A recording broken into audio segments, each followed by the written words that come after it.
Good morning student.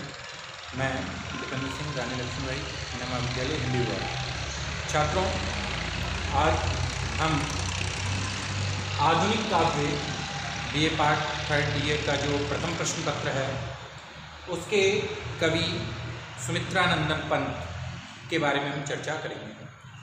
Sumitranandan Pant की हमारे काव्य में नौका विहार और परिवर्तन जैसी कविताएं शामिल है। छात्रों, पंत जी के बारे में कहा जाता है कि प्रकृति के सुकुमार कवि पंत, या प्रकृति और पंत आपस में एक दूसरे के पर्याय हैं। इस प्रकार के प्रश्न पूर्व में विश्वविद्यालय कक्षाओं में आए हुए हैं और इस वर्ष भी आने की संभावना बनती है।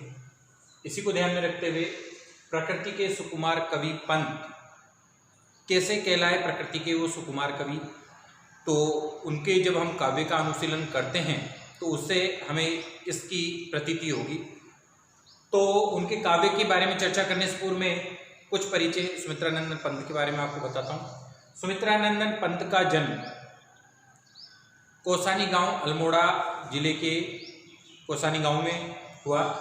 पिता का नाम गंगा दत्त और माता का नाम सरस्वती देवी। 20 मई 1900 ईस्वी को आपका जन्म हुआ। बाल्यकाल में ही माँ का सानिध्य आपसे छिन गया और आप वास्तव में प्रकृति की गोद में ही पले। इसलिए कहते हैं कि माँ के बाद अगर सुमित्रानंदन पंत को किसी का सहारा मिला तो प्रकृति का सहारा उनको मिला, और प्रकृति का जो अवलोकन उन्होंने किया उस अवलोकन के माध्यम से प्रकृति से ही प्रेरित होकर आपने काव्य सृजन किया। 7 वर्ष की आयु से आप काव्य सृजन करने लग गए थे, ऐसा कहा जाता है। तो बाल्यकाल से ही प्रकृति और संपूर्ण जीवन जो है कवि का प्रकृति के सानिध्य में ही निकला और उसकी ही एक अमिट छाप उनके काव्य में दृष्टिगत होती है। छात्रों, पंत जी ने खुद ने भी स्वीकारा है कि मुझे जो काव्य प्रेरणा मिली है वो प्रकृति से ही मिली है।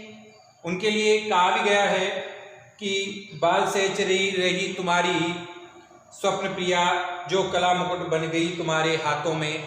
यानी जो बाल्यकाल में आपकी सहचरी रही, फिर बाद में प्रियतमा के रूप में रही और वो मुकुट के रूप में आपने उसको अंगीकार किया और उसके बारे में आपने लिखा। इस प्रकार यानी सुमित्रानंदन पंत प्रकृति से गहनता से बड़े प्रगाढ़तम संबंधों के साथ जुड़े थे। उनके अधिकांश काव्य प्रकृति पर ही लिखे गए हैं।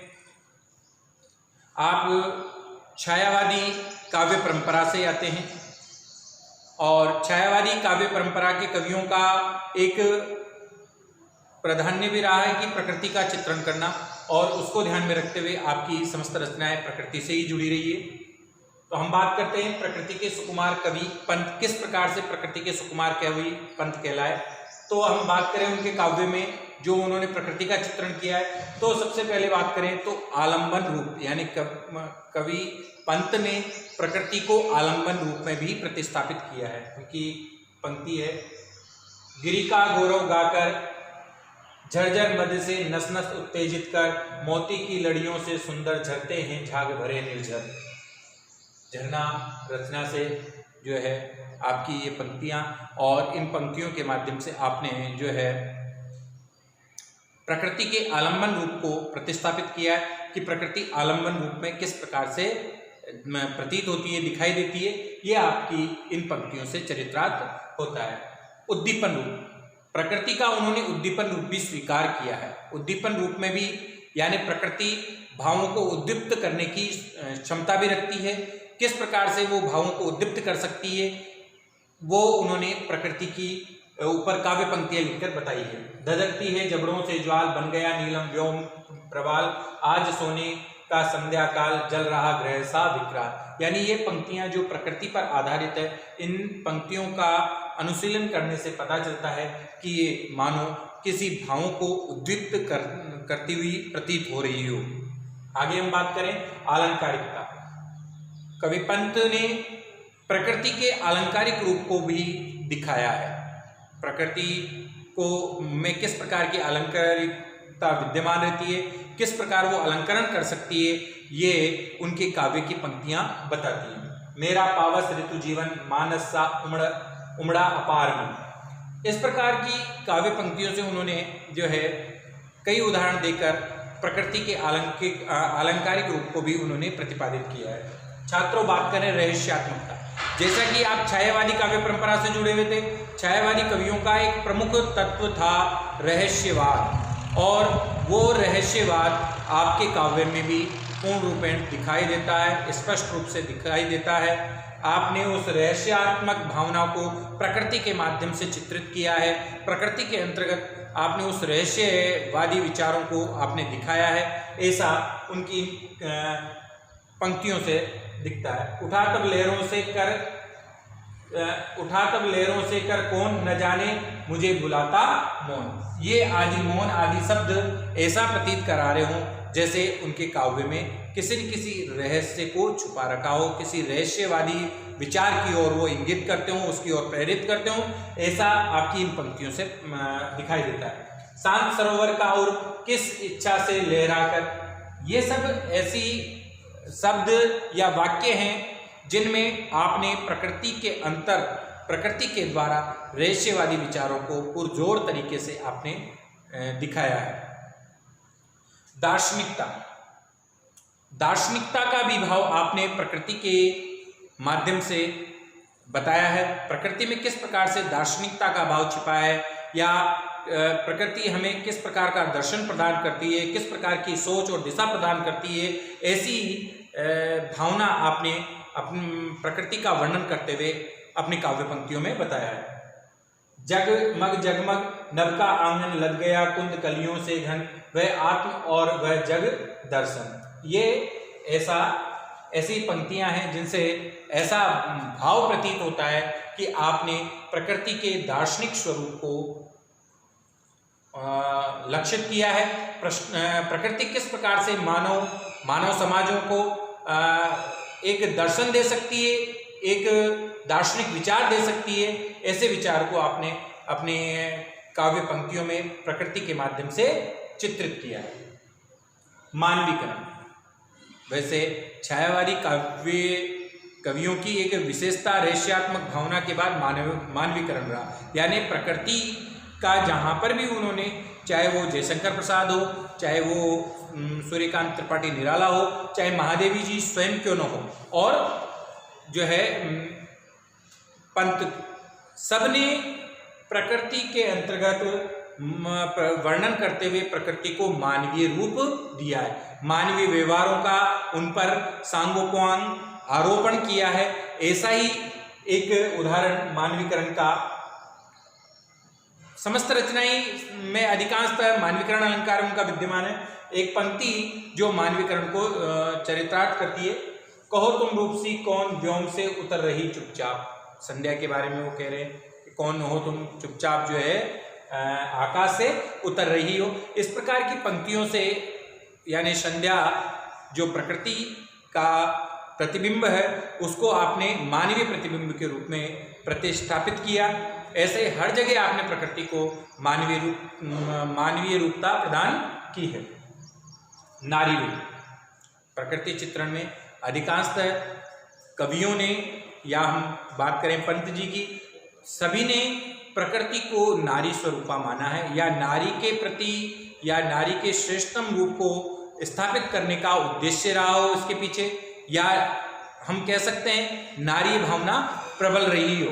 ऐसा ही नारी रूप उनकी इन पंक्तियों से दिखाई देता है। तापस बाला गंगा निर्मल ससमुख से दीपित मृदु करतल लहरे उर पर कोमल कुंतल, यानी नौका विहार कविता के अंतर्गत गंगा को तापस बाला का रूप देकर और उसका सांगोपांग कि किस प्रकार एक तपस्वी बाला का रूप किस प्रकार का, वैसा का वैसा ही रूप आपने गंगा के ऊपर आरोपित किया है। नौका विहार कविता, नौका विहार जब आप करने जा रहे हैं तो आपने उस माँ गंगा को, गंगा नदी को आपने जो है तापसी रूप में प्रतिष्ठापित किया है। इससे आपकी एक नारी स्वरूप की भावना दिखाई देती है, स्पष्ट रूप से दिखती है।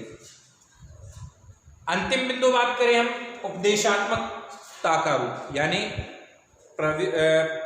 प्रकृति को आपने उपदेशक रूप में भी प्रतिष्ठापित किया है।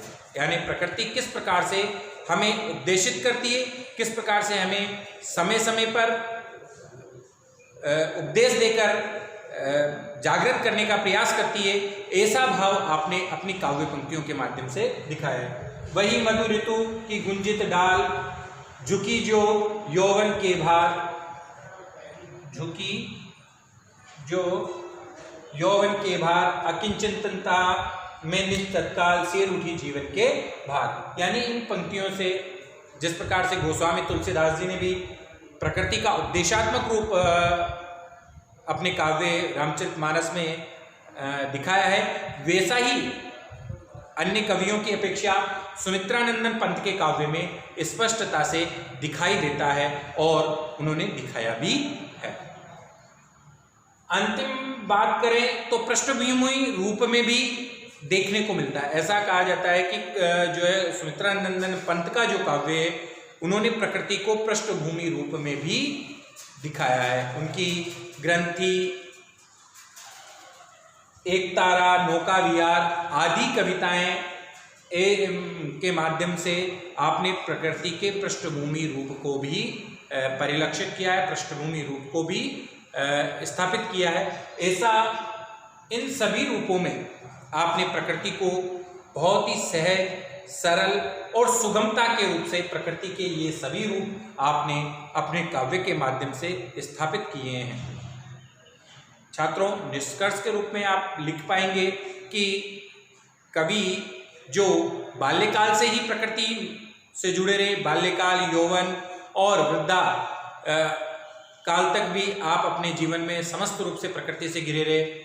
अधिकांशतः आप खुद ने स्वीकार किया उन्होंने कि उन्होंने प्रकृति के कोमल रूप का ही वर्णन किया है, लेकिन परिवर्तन जैसी रचनाओं में उन्होंने जो है आक्रोशात्मक शैली में भी प्रकृति को प्रतिष्ठापित किया है। केवल परिवर्तन, लेकिन हम ये नहीं कह सकते कि समस्त काव्य में उनका आक्रोशात्मक रूप दिखाई देता है। हो सकता है उनके जीवन का कोई झुंझलाहट हम कह सकते हैं, या तत्कालीन परिस्थितियों के कारण, भावावेश के कारण परिवर्तन जैसी रचना आपने लिखी जिसमें आपने आक्रोशात्मक शैली का प्रयोग किया। अधिकांशतः आपने सुकुमार, कोमलकांत पदावली के रूप में ही आपने जो है प्रकृति का चित्रण किया है और प्रकृति के विभिन्न रूपों को आपने बखूबी अपने काव्य के माध्यम से प्रतिष्ठापित किया है। इन सभी विशेषताओं के कारण, इन सभी रूपों के रूपों में आपने जो प्रकृति को स्थापित किया, उससे ऐसा प्रतीत हो गया कि आप प्रकृति के सबसे कोमल कवि कहे जा सकते हैं। या कई कवियों ने या आलोचकों ने तो यह तक कह दिया प्रकृति और पंत आपस में एक दूसरे के पर्याय हैं। इस प्रकार की कई युक्तियां आपके लिए जुड़ गई है प्रकृति को लेकर, क्योंकि आपका जो प्रकृति चित्रण है, आपका जैसा प्रकृति चित्रण अन्य किसी और कवि में देखने को नहीं मिलता है। इसलिए ये सभी युक्तियां आपके लिए जुड़ गई है। कहा जाता है कि जिस प्रकार से करुणा का नाम लेते ही मीरा और महादेवी का नाम स्वतः आगे आ जाता है, वैसे ही प्रकृति का नाम लेते ही सुमित्रानंदन पंत जी का नाम स्वतः आगे आ जाता है। धन्यवाद।